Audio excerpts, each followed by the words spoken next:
Yo, guys, it's Kyle coming at you from Bane's Film Reviews. Today, I am sitting down with Tom Angeletti and Timothy J. Cox. We are here to talk about their film After, which is just so emotionally driven, and it's incredible. And I was nearly brought to tears while watching it. It's about a father who has just lost his son, and a sister who has just lost her brother, and the two of them trying to deal with the aftermath of that. Um, Tim is the writer and the producer, and Tom is the director and the producer, and they just did a fantastic job with this film. I was impressed from beginning to end. It really was fantastic. So thank you so much, gentlemen, for sitting down with me. Thank you, Kyle. Thanks for Always a having pleasure. us. Of course. So let's get right into it. Tim, I know I asked you this question before, so this one's more for Tom. So Tom, how'd you get into filmmaking? Actually, it's quite funny. Long story short, I used to grill a lot, and we had some smokers, and my friend's like, let's just record some YouTube videos. And I had no idea. This was probably 7, 8 years ago. I had no idea about cameras. And I went and bought a Sony A6500, and we made this show called Hill Grillies. And we just did some backyard stuff. And then my friend at the time, he was into actual, doing talking head interviews, stuff like that. He's like, you already got all this stuff. Why don't you just come help me out? Like, do this stuff with me. Hmm. And then just one thing led to another, and here we are. Awesome. It's fantastic. And then how did you guys meet? We actually start this at the beginning of this year. I just reached out to Tom You over did, yeah. Instagram Okay. during a film festival known as Winter Film, which a short film festival where you make a 10-minute film over like kind of like February and March, I think it was. And we just started chatting and just like started like sharing our thoughts about filmmaking, kinds of film we love, that frustrate us about the processes. And along the way, I kind of thought like, wow, this is like someone that I want to work with. Mhm. Like Kyle, you've in the past reviewed films like that I've done with Sean Meehan when I was in New York. Yeah. Tom is very similar to that. Like we would have these conversations about story, character development, and telling stories. And just when I started, and we kept in touch with each other, like we Cool. always would check in with each other. And when I got an idea of writing a script, he was the only person that I thought, you know what?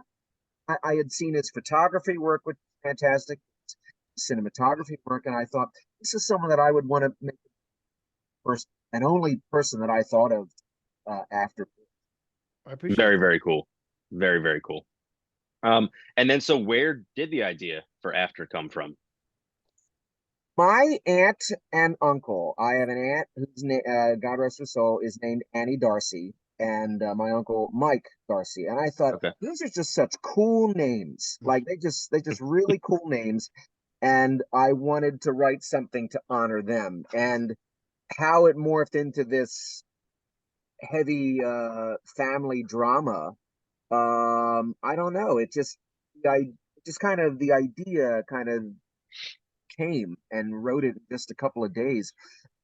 The goal was originally, I thought, what if a father who was a police officer had in his grasp the information on who killed his son? Yeah. What would anyone do in that situation? And and having the relationship with the daughter, and all of that going on. And so it just came like it came from Planet Imagination, really. Okay. Well, again, I can't say enough about this film. I really, really enjoyed it. There were so many things that I liked about it. And but something that I always find interesting is, the writer handing that script off to somebody else to now effectively be in charge of it, and vice versa, that director now having to bring to life someone's vision. So what's that like for each of you? Tim, what's that like, you handing that script off and trusting Tom with it, and Tom vice versa? What's it like knowing that you have to bring Tim's story to life? Well, I knew that we were on the same page. Like prior to filming, I had the entire cast and crew come out to my home, and we sat around and we just did an old fashioned through, and that was nerve wracking because, that was the first time Tom and I met in person. That was the first time I met everyone in person. So Wow. we're in my backyard, my son's running around, the dog's barking, and I'm sitting here like, nervous like this because, one, you want to make an impression, like, do they like the script, but also do they like you? Because, to make sure that Mhm. this is someone that I actually want to work with. And I knew after that meeting, that reading, that we were in good hands. And, Tom had good instincts. He was talking about, the types of shots that he wanted to do, working with Jake Reynolds, our DP. And I don't know, everything just came together. And when we showed up to set, I didn't have any nerves. I was focusing on, Tim the actor, and I Cool. knew that Tom and Jake and Maya Ahmed and Robert Morris and Alex Johnson, our wonderful sound guys, that I knew that I didn't have to worry about that. And so Yeah. I don't know. It was a lot of, I think I'm a pretty good judge of like character and Mm. just things you have instinct. And my gut never lies to me. And thankfully it did not that day. Very, very cool. And then Tom, what about you? So really, it was he sent me the script. I sat down with it.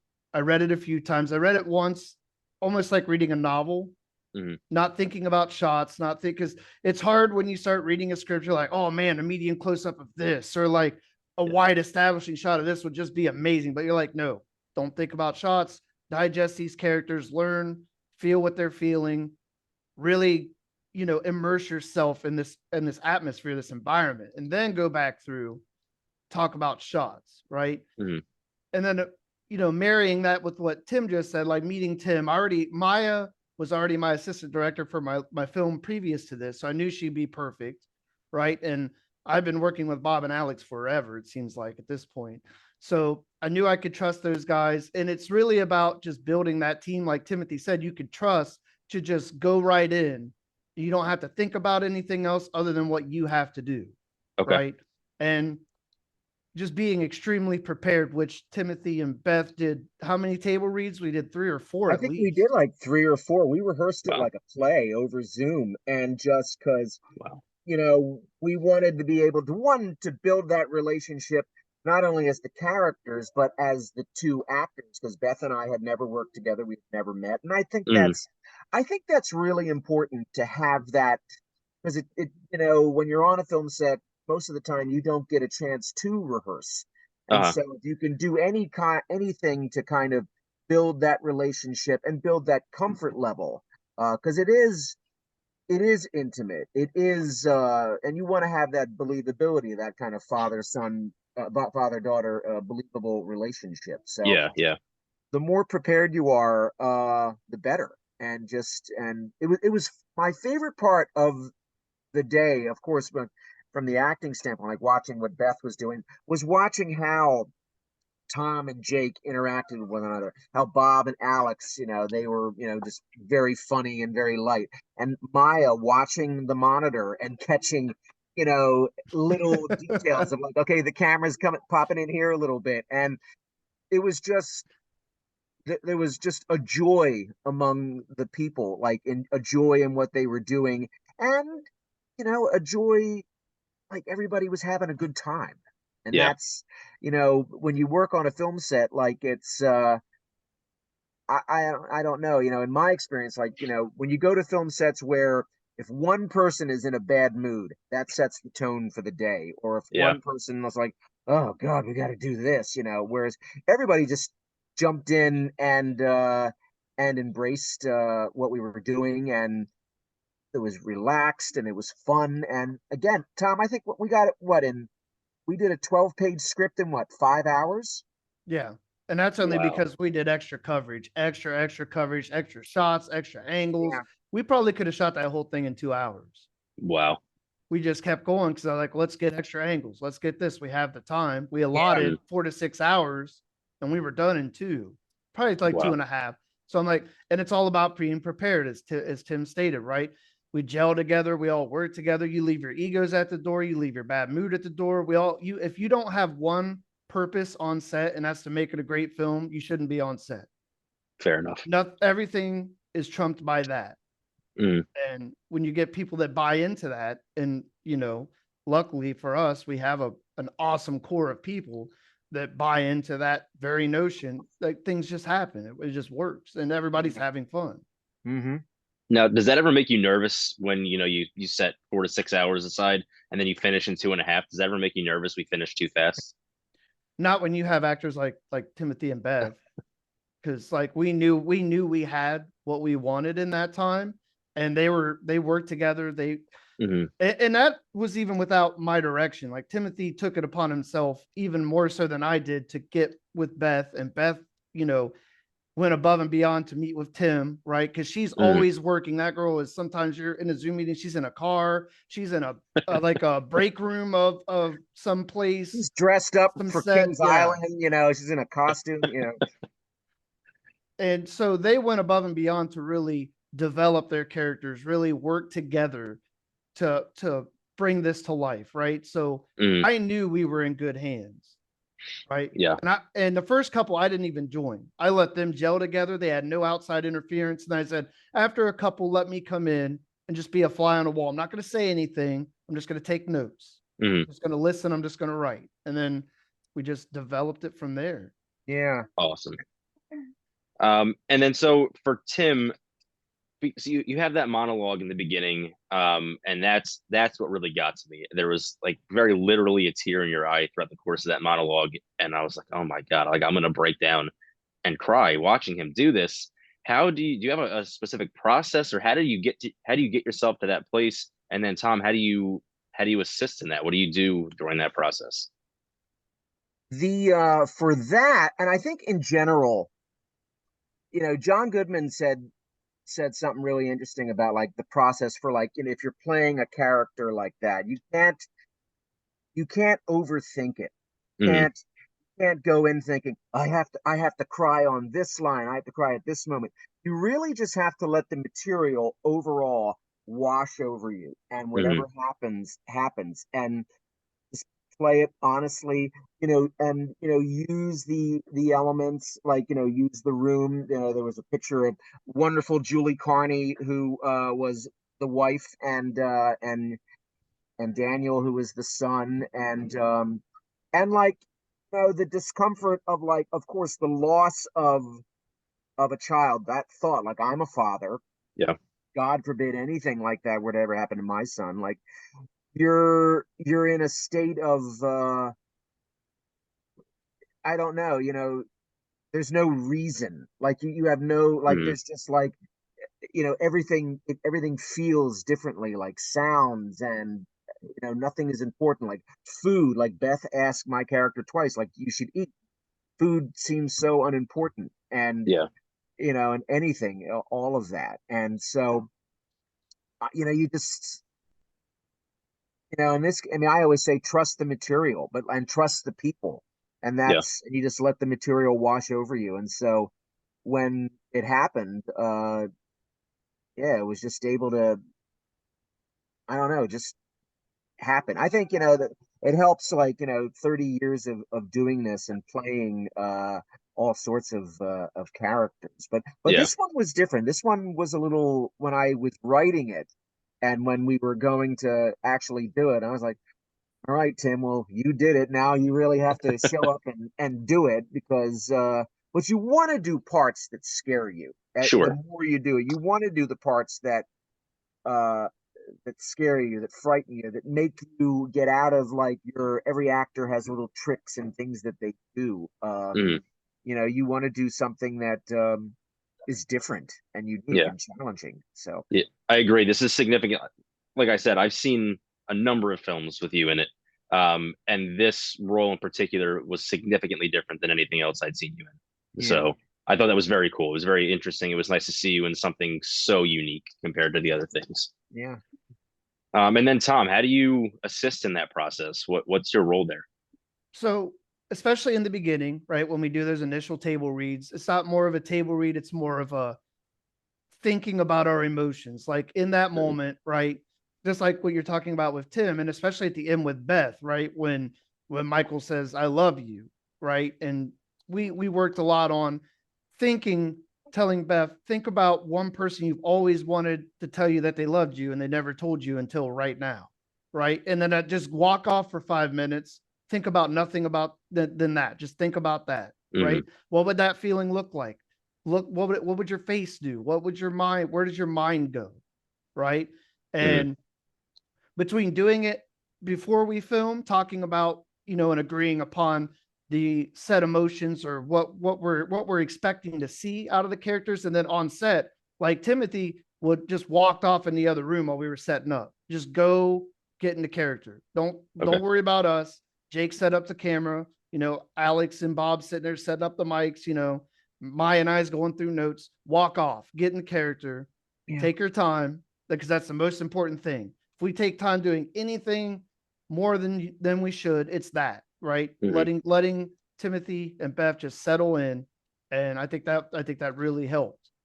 Yeah. And especially at the end, Beth, like at that "I love you" part, Beth had to walk off and really get into her emotions to come back and give that amazing performance there at the end, where she was really crying. Like that was Yeah. real. Yeah, like where Tim had the monologue in the beginning, that was like really his emotional moment. And then Beth, when she's across the table from you, Tim, that was hers. And the same thing, the same way I felt during your monologue is how I felt, during her talking to you there. And it's just fantastic performances throughout, but then really powerful on either end of the film. There really is something about, and it's hard for an actor because actors, we like to put up these kind of walls where you don't want to show vulnerability. You don't want to Mm, show, I mean, but when you show vulnerability, it becomes like where you're not acting, okay. you're being.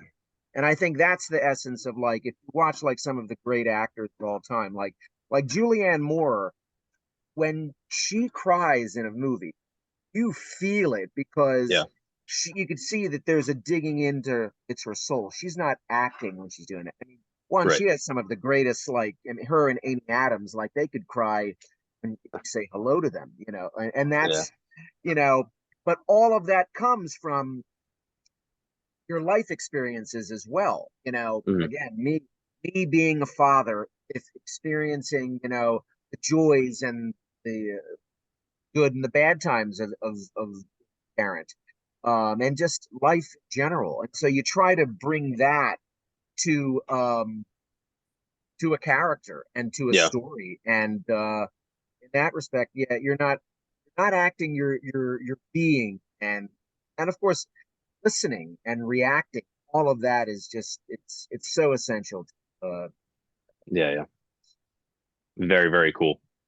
And then, so one thing that stood out to me in this film was the use of sound versus the lack of a score in certain parts of the film. So it starts off very strong with a piano. It's almost ear piercing, and it's leading you into the story where something terrible has happened, even if you don't know what it is yet. And then that score sort of comes to an end and allows you guys to exist on your own. Um, how did you guys you know come up with the idea to juxtapose sound in that way? inspiration for this movie, at least the opening, was Ordinary People, Robert Okay. Redford's, and just the use of, even in the trailer for the film, like the way that they use the Canon beat, that this is going to be a story of, something catastrophic is going to happen. Hmm. And there are some cases, like Tom and I were saying, that sometimes there are movies that there's an overuse of a dramatic score in scenes, where it almost to a point where in some movies now the dramatic score is actually drowning out like some of the dialogue. Yeah. And we just wanted, like some music in the beginning, like the beginning and in the end, and let everyone, music establish that this is something that is going to be somber and potentially sad, and get you in a kind of, get the audience in a frame of mind that, like, buckle up, this is going to be an emotional ride. Yeah. And then, I mean, you touched on the fact that, and I remember watching a movie the other day where I thought the score was so loud and so aggressive that it very literally drowned out the actors and their performance. And and very literally the dialogue where I couldn't even hear some of the words they were saying. Yeah. Um, was there ever a point where you said we still want to include something to help express the tone, or did you go into that always knowing that you wanted to avoid that and avoid the potential for any issues there? If I remember, I think I didn't want any or any dramatic score like during the scenes, like really just in the beginning and in the end. But Tom, you might have a different insight on that. No, we agreed 100%. My main thing going into this film was we're not going to do anything that takes me away from Timothy and Beth, right? There's not going to be Mm, any camera angles. There's not going to be any music that doesn't take me away from their eyes, right? Because, like you said, this is an emotional roller coaster, and mm, anything that deviates from the concentration of that, I didn't want. Plus, okay. we're trying to paint a house that not only lost a son and a mother or a wife, right? But the parallels between Timothy and Beth's relationship, right? This is a house of trauma Yeah. that goes back longer than the death of the son, right? And we're after a funeral. So we're painting this quiet, sad house that you don't hear a lot, Yeah. but you see a lot. And you almost just the electricity between them, right? The pain and suffering is what you hear, right? It's the emotions that you hear. Mm, Because most people, they sit in silence when they're in sadness and situations like that. They don't want to be bothered. And you could see how Timothy tries to separate himself from Beth at a lot of times, right? Because mm, he's in this battle between being angry about his son getting murdered and sad about his son dying, right? And yeah. plus the alcohol, right? Kind of just portraying these different sides of Tim, right? And I just didn't want any music to to get in the middle of that. Fair enough, and it works very, very well. That, like I said, that was one of the things that I noticed to be more prominent than most other things in the film, and that really stood out to me, and I was really impressed by that.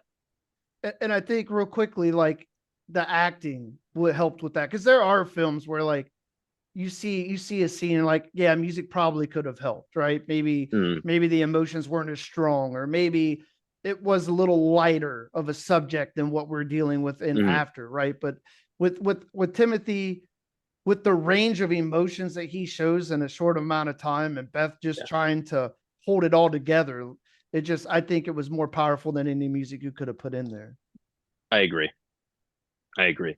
Um, and then so I had one critique of the film that Mhm. I want to talk about because I was Perfect. curious. Because I don't it doesn't by any means ruin the film or and it's a really small part in the grand scheme of the film. But you guys develop the murderer or attempt to develop the murderer a little bit. You give him a name.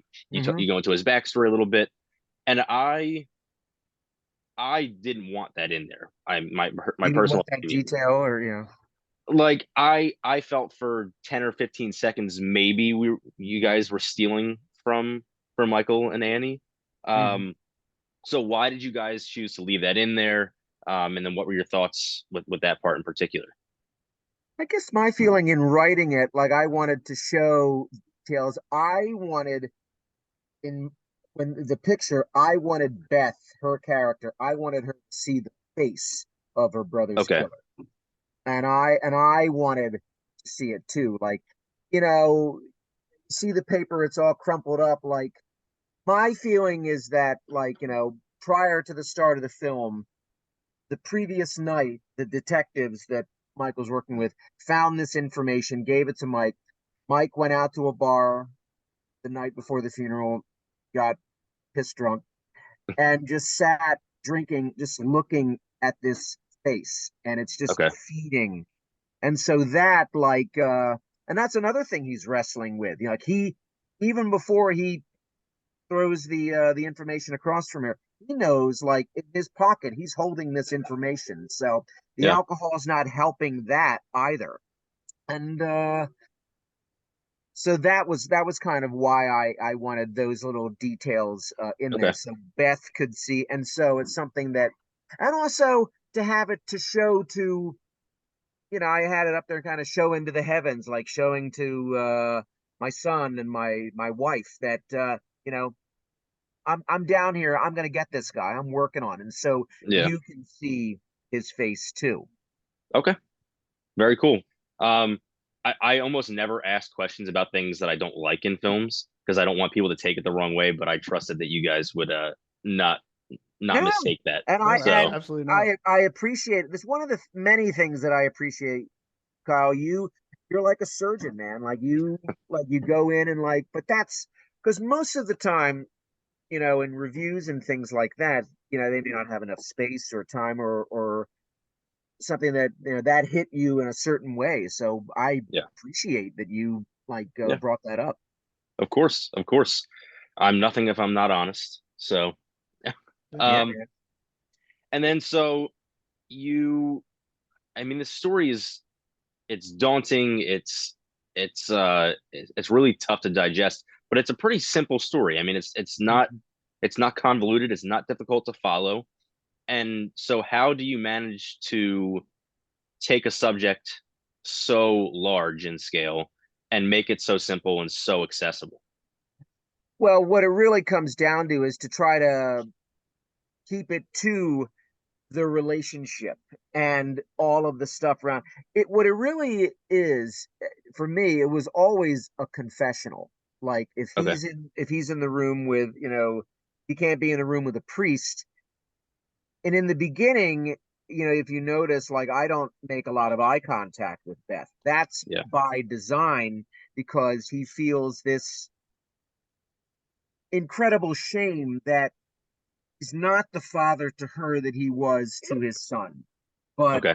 and so it's all, you try to make it just honest. But what it really comes down to is that it's really about family. I mean, Yeah. and families, there were a lot of people who've watched the film and said, there are parts of this, that kind of mirrored my own family's life, just as far as like the communication or the lack of communication. And I think that's something that taking out all of the elements of of the murder and the revenge aspect, Hmm. really, when you break it down, this relationship between this father and daughter who really don't know each other very well. Yeah. One of the things that I said to Beth when we were going through and practicing at rehearsing was that it's there was a generation of fathers who, when they had a daughter, they didn't know what to do. Like, it's kind of like there's that song in Carousel where my boy Bill, and but when you have a son, they can be a pal, they can be a friend, but when you're a father of a daughter, you got to be a father. And I don't Yeah. think Mike was ever wired that way. And so all sorts of like that, and dealing with the death of his son and the information that he has, and mix that with a couple of belts of fake alcohol, which was disgusting, by the way. I don't know how you drank all that. I What was it Kyle, to give you an exactly? idea, it was the concoction. It was iced tea, Okay.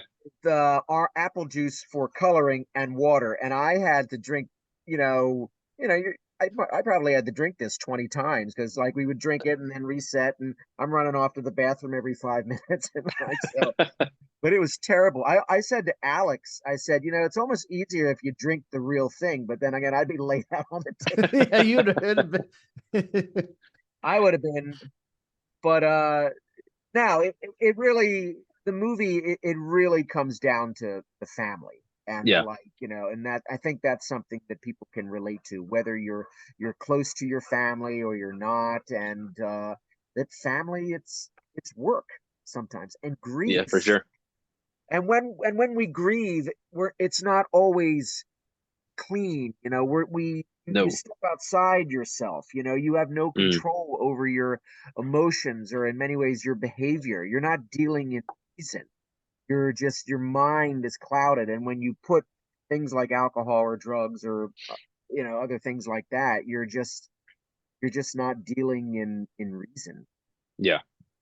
Um, and then so Tom, I want to start with you for this one because I was curious. Have you considered the possibility of exploring Michael and Annie any further?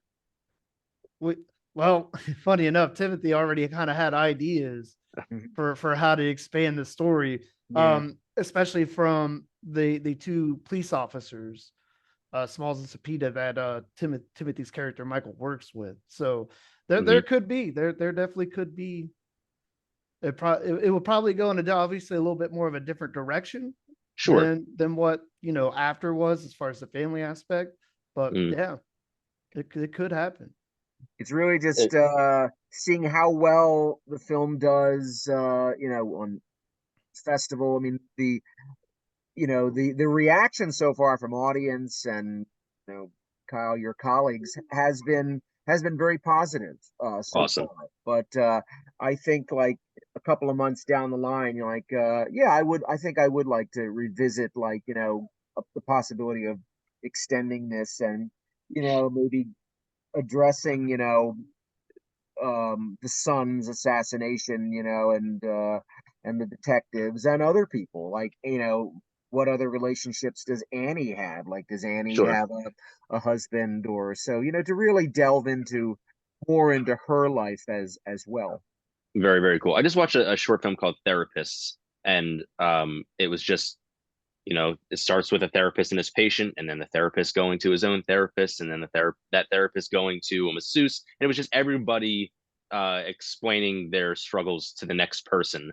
And Mhm. I could imagine something with Annie like that. Now, not only does she have her brother's death to deal with, but she now has her father to deal with, and that's something very entirely different, but just as difficult.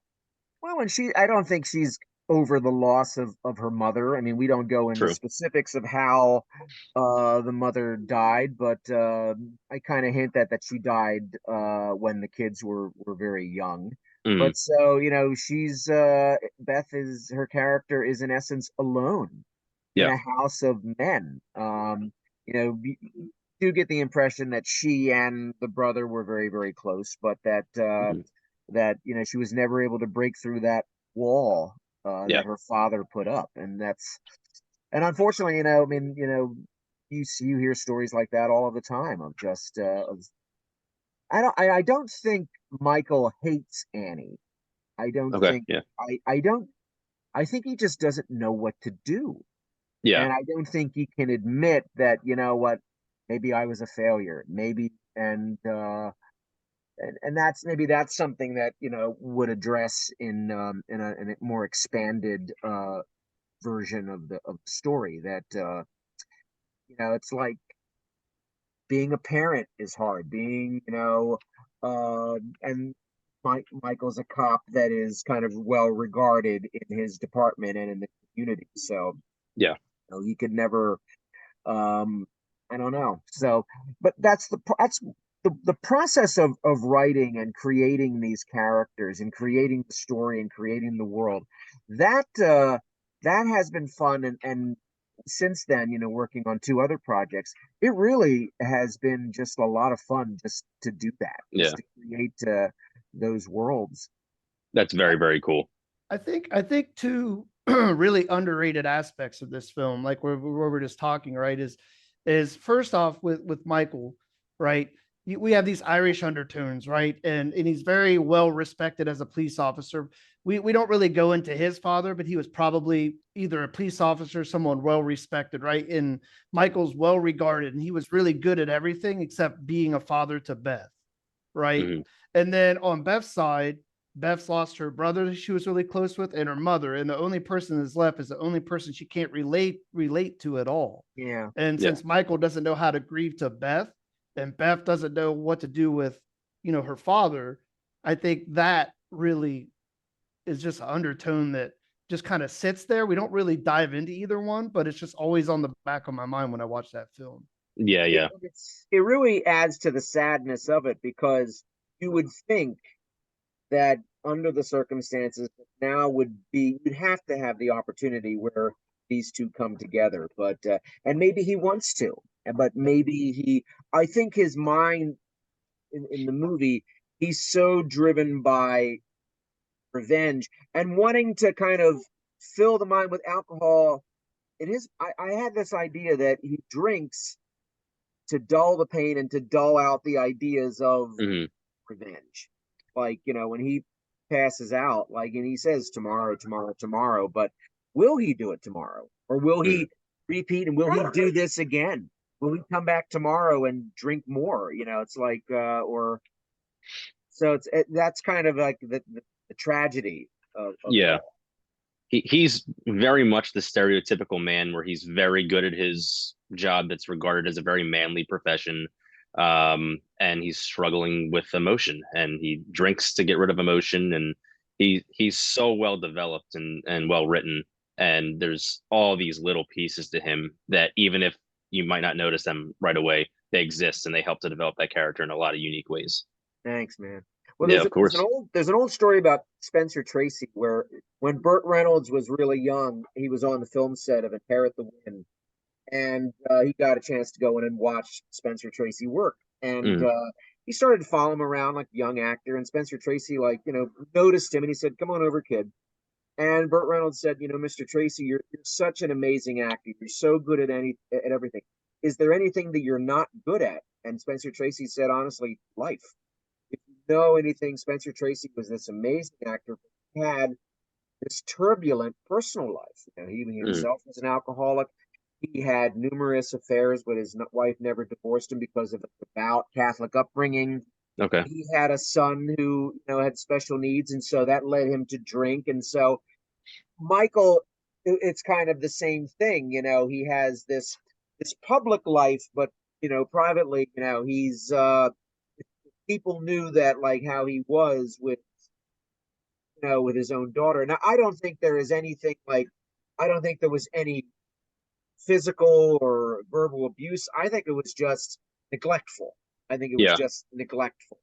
Yeah, Okay. but that in many ways is just as bad. Absolutely. Absolutely. And then like you said, you're going to rely heavily on people's reception of the film to decide whether or not you move forward with a new story Yeah. or moving forward with these characters. So where can people find After? Where can they watch it? Well, right now, the film is was accepted as a part of the Direct Monthly Online Film Festival, and I can send you the link. But Yeah. if anyone were to Google the Direct Monthly Online Film Festival, go to part of their August screenings, Okay. and the film is available there for viewing and Awesome. for people to check out. But then after our festival run, I'm sure the link will be made public because it's a movie that we definitely want people to see. Absolutely. Yeah. And I hope they do see it. I really do. Thanks, Um appreciate it. and yeah, of course. And then what are you guys working on now?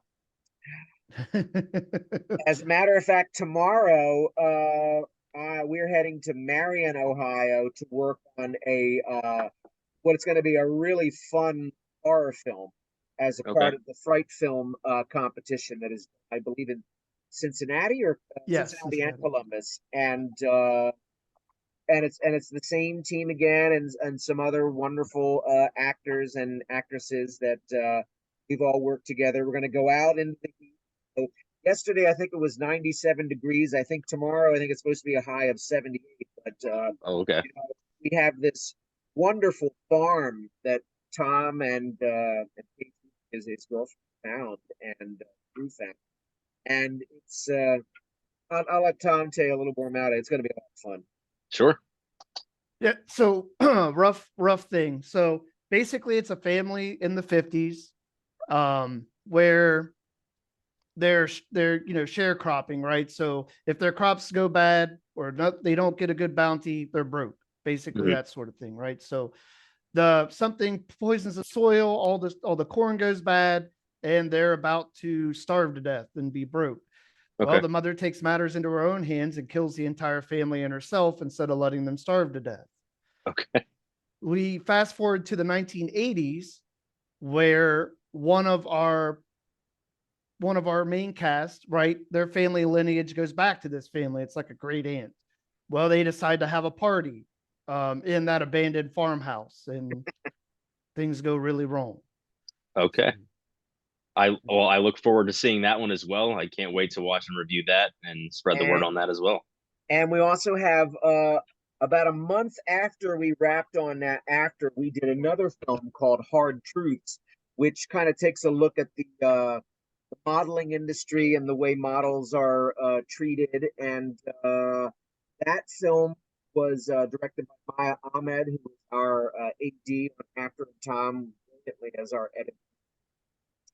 And Alex and Bob were on hand, our sound people. And this is a fun cast. And Paige Hoover stars in the film, and I play her agent, who has to Okay. go to set and tell her really bad news about this client that's going to drudge up a lot of of all of the horror stories that you hear about treatment models, like about just asking them to change body image issues Sure. and confidence issues and things like that.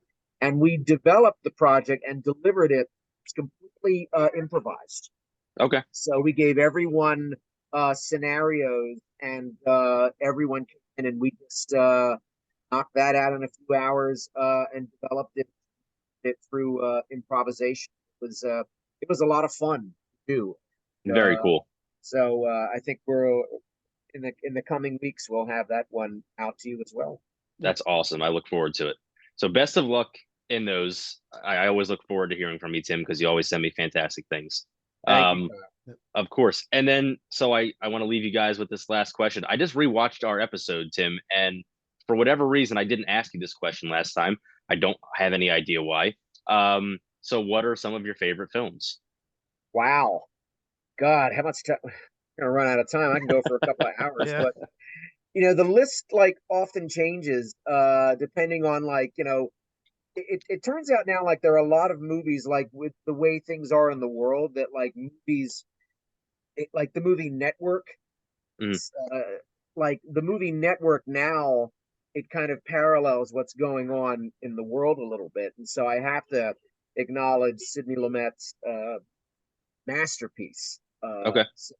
from 1976. But The Godfather, that's a remote drop. The Big Lebowski, the remote drop. The Odd Couple, and another one which it surprises some people. It's probably in the canon of Paul Newman's films. It's probably not the movie that's talked about a lot, but Mm. Slapshot. It's Okay. if you've never seen it, it's the most gloriously profane ever made. Like Paul Newman never made. I mean, it came out in 1977. It's George Roy Hill directing, and it's about a not a professional hockey team. I think like a AAA hockey team and all of their exploits. And it's so incredibly funny and profane, and Paul Newman wearing like bell bottoms and like it's if anyone has not seen it, I highly recommend it, and it's incredibly funny, and I love it. Very, very Just, cool. just the beginning of that film where the goalie's trying to show him all the penalties. Like, he sticks him with the poking and he hooks him with the hockey stick. They go to the penalty box and they feel shame, and wow, if you've never seen it. I And have I not. think the movie I think it was written by Nancy Dowd about her brother's experiences. And Nancy Dowd later went on, I think, to write the story for the Hal Ashby film Coming Home, which the script was adapted by Waldo Salt. If you Okay. see Slapshot and Coming Home, they're two wildly different films, but I think one Slapshot came out the year before, but it's extraordinary. If you haven't seen it, I highly recommend. Awesome. I will definitely check it out. And Tom, what about you? Right off the top, one of my favorite movies is A Bronx Tale. Okay. I love that movie. So powerful, so good. I'm Italian, so it just like speaks to my heart. Of course, like The Godfather's really good. Boondock Saints is another favorite of mine. Hmm. Several Quentin Tarantino films. I don't know if I could pick a particular one, but I like a lot of his films. Yeah. But like Timothy said, it really changes daily for me as well, depending on like the vibe and the mood and Oh, what yeah. we're talking about. Because there's always movies in the back of your head you don't really think about till somebody brings up like a specific scenario, and I'm like, man, I really love that movie. Yeah. I need to go Yep. watch that again. So Absolutely. yeah. Yeah. It's never the same, and I don't think it should ever be the same. I think it should continue to change and evolve. So Kyle, I don't know if I've ever asked you this. What are some what I mean? You have like the rack of DVDs behind you. Yeah, It would that's probably. Well, massive. what are some of your favorite films? so I always say that Empire Strikes Back is my favorite film. I always say that. I have an emotional connection to that. My dad took me to see it when it was re-released in theaters, and he was super busy. He was a police officer, and he was super busy. Um, so the fact that he took me to midnight showings of these movies, I just Oh, fell in love with it, and I got to spend extra time with him that I didn't always get to. Um, I've become like a huge nerd, and I love all the Marvel movies. Um, with you there. I love them. But so Oppenheimer, I just saw, and it's amazing. I left the theater thinking this is one of the best movies ever, and I'm just in love with it. There's this indie film called One of the Good Ones that I really like. It's about this 20 something year old that leaves rehab to spend time with this woman he's fallen in love with, and he just basically spends his days trying to figure out whether or not he's a good person. And it's Cool. very relatable and Oh, wow. accessible and very good. I really enjoyed the movie Palm Springs with Andy Samberg. Yes. That I Really think good. didn't get the Really attention good. it Was that deserved. him, J.K. Simmons, and oh God, what was that wonderful actress's name? Saw her on stage Uh, once. yeah. Oh, I can see her face. I can't think of what her Yeah, name is. Yeah. I But could. they Her were, name. 20 minutes from now, I'm gonna remember it yeah, after. Yeah. yeah. But that was fantastic. I don't think it got the recognition that it deserved. I think it was looked at like just a comedy, a silly comedy, and it's Yeah, so much more than that. the indies. They always like. My wife and I will go along on a Saturday night, and like we'll find like if there's an actor that or like something fun that like oh wow, and then it turns out to be there was a movie that there was a bunch of movies that films that Jenny Slate has done. Obvious Child is one that's Okay. really good. And but like Okay. movies like that you kind of wonder like they don't get a huge theatrical release that they and if they're put on like Amazon Prime or something like that, people Yeah. watch them or they kind of get lost. Yeah. But yeah, I think the Palm Springs maybe got the COVID treatment because I think it was 2020 when that came out. So I think it was just kind of swept under the rug. It went right to Hulu and people just forgot it existed because nobody was going to the movies at the time. yeah. So Chris, Kristen Milotti, Kristen yes. Milotti. Yes. Oh There he yes, goes. wonderful. She was Yeah, she was wonderful. She's fantastic. wonderful in everything. Yeah. I actually don't know if I've ever seen her in anything else, but she was fantastic. Yeah, she was spoiler alert, she was I think the mom in How I Met Your Mother, but the first Oh, time okay. I saw her on stage. She originated the female lead in the musical Once, and she Okay. was wonderful and nice to see her that she's keeping busy now with film and television work. Yeah, I saw that she was in a series recently that seemed to get a lot of attention. I guess it was on Apple TV or something like that. I just Mm. don't have time. I just don't have time for new shows. I wish I did, but I just don't. The content, although I hate saying the word content because it's like with the actor strike, people are content's a bad word, but there's so Yeah. much stuff out there that you Yeah. really can't keep up. Like No, I it's want to see impossible. Oppenheimer, but like and Barbie and all of that, but like Mhm. having 3 hours to go out and to do it. But I've heard it's worth it. I think this without even seeing it, I think this might be the year that Christopher Nolan finally gets his due at the Academy. So, Uh, but we'll see. if that movie doesn't walk away with a half a dozen awards, they got robbed, in my opinion. Yeah. So, um, I'm looking forward to the award season just because I want to see them get everything they deserve. Well, and it's always nice to see an actor, a journeyman actor who's been knocking around for Hmm. years, finally get the role of a lifetime. And you love that, like Yes. with Cillian Murphy. It's the same thing like when Jeff Daniels got the newsroom. Actors who've been around forever, always delivering good work, but it's kind of like Yes. the right part, the right time, and people noticing, oh yeah, he was always, he was Yeah. always fantastic. So yeah, He, well, I'm he sure his name will be up there come award season.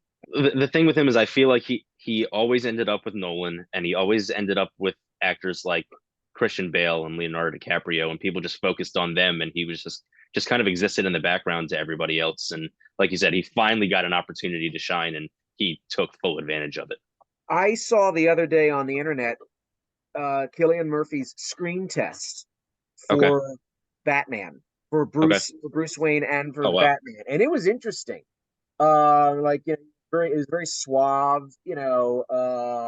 But the thing is, you know, he's got those eyes like that Yeah. are just I just with the first one of the first things I remember seeing him Red Eye, Rachel Oh McAdams, yeah, and yeah. he was terrifying in that movie Yeah. because he just locks those eyes on you, and you know, it's like, you know, I mean, he's like they're just perfectly sinister, but Yes. no, he's an amazing actor. Absolutely, 100%. And we could just talk about this stuff all day. Yeah. But Tom and Tim, I really can't thank you enough for spending some time with me. Tim, this is your second time on. Um, again, I loved After. It was a fantastic film, and it's just wonderful to sit down and talk to you guys about it. Thanks, man. I appreciate your support. Of Yeah. Thanks course. for everything you do. Well, thank you. I appreciate it. All right, you Yeah. guys have a wonderful day, and we will continue to be in touch for sure. Yes. You too, Thank Kyle. you. Have All a See you right, great soon. day. thank you guys. Tom, see you See ya. tomorrow. See you in the morning. Yeah. Bye, guys. Bye. See you.